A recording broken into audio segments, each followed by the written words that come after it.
Assalamualaikum warahmatullahi wabarakatuh. Halo semuanya, perkenalkan saya Lutfi Nurhendra, NIM C141900027 dari Departemen Budidaya Perairan. Kali ini saya akan merangkum tentang materi yang sudah diujikan pada mata kuliah Fisiologi Reproduksi Organisme Akuatik. Dan di sini saya mengambil objek pada ikan mas.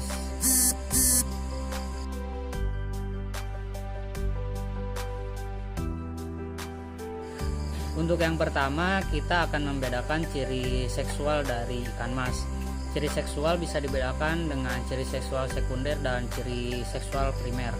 Ciri seksual primer yaitu cara membedakan jantan dan betina pada ikan mas dengan melihat organ reproduksi yang ada pada dalam tubuh ikan itu. Dan kita harus melakukan pembedahan terlebih dahulu untuk melihat gonad dari jantan dan betinanya. Pada umumnya pada ikan mas ini gonad pada jantannya itu akan berwarna putih dan menghasilkan sel sperma, dan untuk ikan betina berwarna kekuningan dan menghasilkan kuning telur. Untuk ciri seksual sekunder adalah cara kita untuk membedakan jantan dan betina pada ikan dengan melihat permukaan luar pada ikan tersebut, mulai dari ukuran, warna, dan juga morfologi lainnya. Untuk ikan mas sendiri, ikan jantan mempunyai bentuk tubuh yang lebih ramping dibandingkan dengan betina, dan pada ikan jantan juga warnanya lebih menarik dan lebih mencolok dibandingkan dengan ikan mas betina.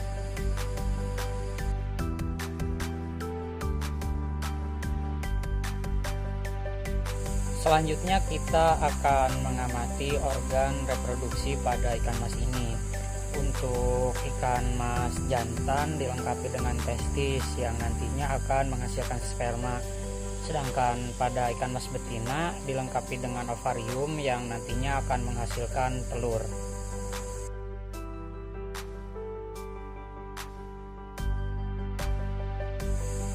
Selanjutnya kita akan melihat tingkat kematangan gonad pada ikan mas. Pada ikan mas sendiri tingkat kematangan gonadnya dibagi menjadi 4 fase. Pada fase pertama yaitu gonad belum terlihat dengan jelas dan hanya terlihat berwarna kemerahan pada ikan mas jantan, dan pada ikan mas betina terlihat gonadnya itu berwarna keabu-abuan dan belum terlihat sel telur. Selanjutnya pada fase kedua, gonad pada ikan jantan mulai berwarna putih dan pembentukan sperma dimulai. Sedangkan pada betina yaitu gonad mulai berwarna kemerahan dan mulai membentuk telur. Pada fase ketiga, gonad jantan terisi sperma dan jika ditekan akan keluar spermanya. Dan pada ikan mas betina, gonadnya mulai terisi dengan telur dan mulai memenuhi rongga perut bagian bawah.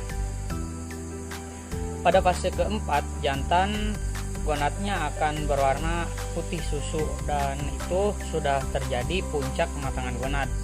Kemudian pada betina telur pada gonadnya itu sudah terisi penuh dan jika ditekan telur itu akan keluar. Untuk ikan mas yang diamati ini yaitu ikan mas jantan karena saat ditekan keluar sel spermanya.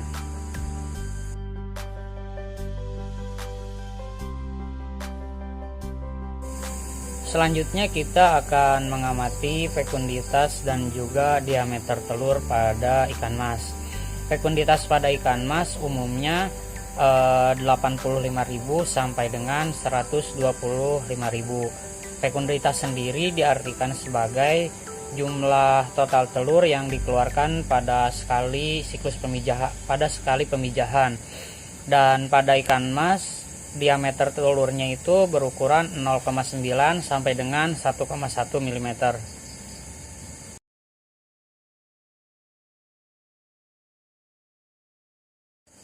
Selanjutnya kita akan memperkirakan GSI dan HSI pada ikan mas.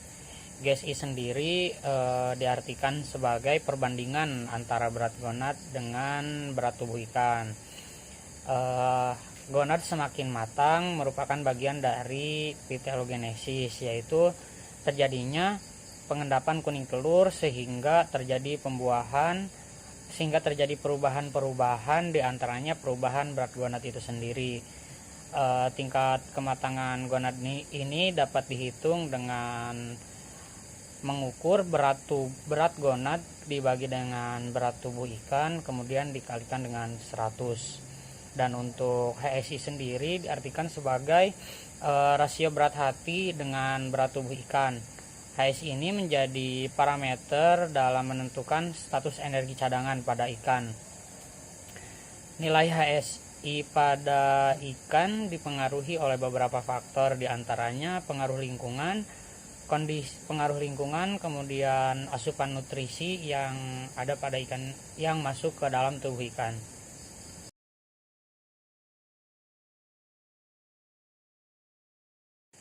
Selanjutnya kita akan melakukan induksi hormon pada ikan mas.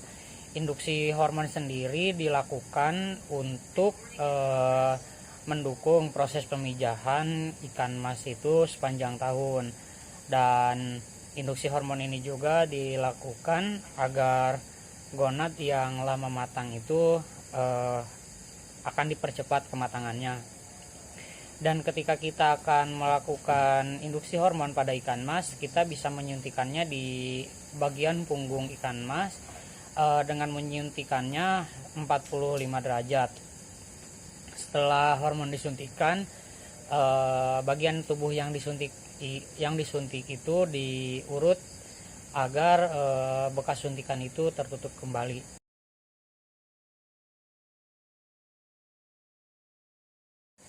Selanjutnya kita akan melakukan rekayasa kelamin. Pada praktikum ini rekayasa kelaminnya dilakukan pada ikan nila. Rekayasa kelamin dilakukan untuk mendukung pertumbuhan ikan itu menjadi lebih cepat. Salah satu teknik yang bisa dilakukan yaitu androgenesis. Pada praktikum ini juga kita mengamati gonad ikan yang masih kecil, dan itu dilakukan pengamatan di bawah mikroskop. Kemudian kita di situ melakukan perbandingan antara gonad jantan dan gonad betina. Dan kebetulan ikan yang saya amati di sini adalah ikan jantan.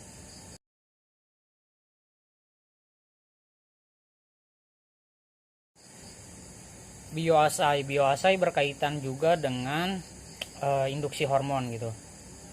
Karena pada bioasai ini kita akan melakukan gitu pengamatan dengan mengukur efek dari suatu bahan terhadap tubuh ikan, baik itu bahan pencemar, bisa juga hormon.